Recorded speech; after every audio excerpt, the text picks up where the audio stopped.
Baseball in the Boroughs is brought to you by Verizon. With my plan, get exactly what you want and only pay for what you need.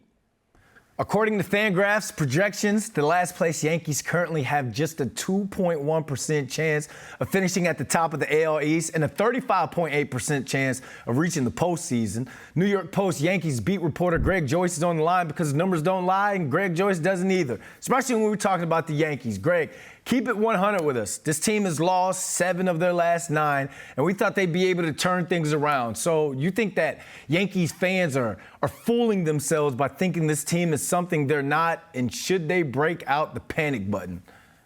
Yeah, I think, at least from a sampling of my Twitter mentions, I think the panic button has already been hit, over this weekend when they were in Colorado, dropping 2 or 3 against the Rockies, who have been one of the worst, have one of the worst records in baseball. And then obviously last night against the Angels, it was kind of a deja vu all over again from the last game in Colorado. So it's just, the Yankees thought that they could use the All-Star break as kind of a reset. They hired a new hitting coach.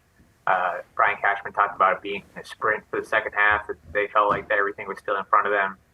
And now they come out of the break and drop 3 or 4 to start. Obviously not the way they wanted to get going in the second half. Their offense has still been, really inconsistent. The last 2 games they've lost in extra innings, but it seems like, and that's on the bullpen has had some rough moments after being one of the best in baseball in the first half, but it's also like the offense, if the offense gives them a little bit more margin for error, support, those games don't get to the extra innings, not just 2 runs leads to protect. It's like the offense is giving them no margin for error, really. The pitching staffing is having to be almost perfect.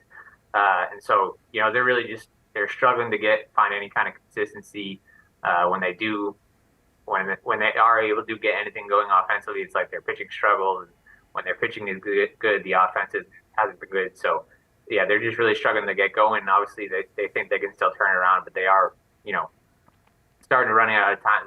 The runway is certainly getting smaller here later in the season. Yeah, that laundry list of problems is going to be hard to overcome, especially without Aaron Judge out there on the field. So, Judge Watch, what's the latest on him? Yeah, so there's still no real timeline. I think there has been some encouragement on this road trip.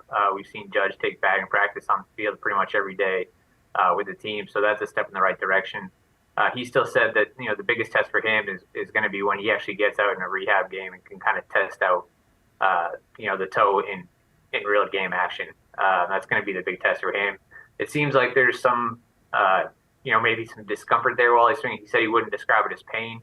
But it seems like something that he's probably just going to have to play through the rest of the season. So it remains to be seen, what percentage of Judge, or how effective Judge is when he does come back. That's kind of the big question mark is what are they going to get from him when he does come back? It does seem like his return is getting closer.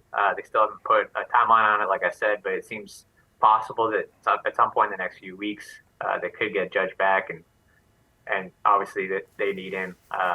It's just a matter of what he looks like when he gets back, because that back right toe is so important to getting all of his force and power in the box. Yeah, I can't imagine. Look, that's a lot of pressure that's going to be put on him to get back into this lineup and hit this team into the playoffs. So I'm going to everyone's going to keep an eye on that when he finally does return.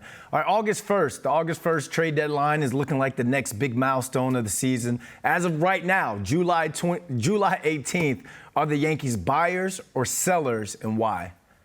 Yeah, I think they still got to be buyers. Obviously they have a big hole in left field to fill. They didn't address that fully in the offseason. And so now that seems like their biggest need at the trade deadline is for an everyday left fielder who can bring some consistency there.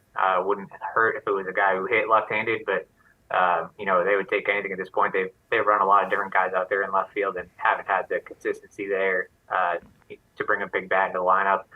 I think the question is, how much are you giving up for rentals at this point? The further they fall back, they're now 2.5 games out of the last wild card spot, which isn't too far, but it's also, there's some other teams in the mix too. So if you're talking about adding guys who are rentals, what are you going to give up, for 2 months of a player if the rest of the team isn't producing? The offensive struggles have been widespread. Some of their biggest bats have just gone silent. So they really need those guys to get going. doesn't matter how much talent they bring in at the deadline, if they don't get some of their biggest bats going, like Anthony Rizzo, DJ LeMahieu, a little bit more consistently. So that's going to be one to watch. Yeah, I might have to check in with you on July 28th since I messed up that first question to see if they're going to be buying or selling. Maybe they can turn it around before then. They have game 2 of 3 out in Anaheim tonight at 9:38 p.m. So get a coffee, man. You're going to be up late tonight. Greg Joyce, thanks for joining us. Thanks, Brent.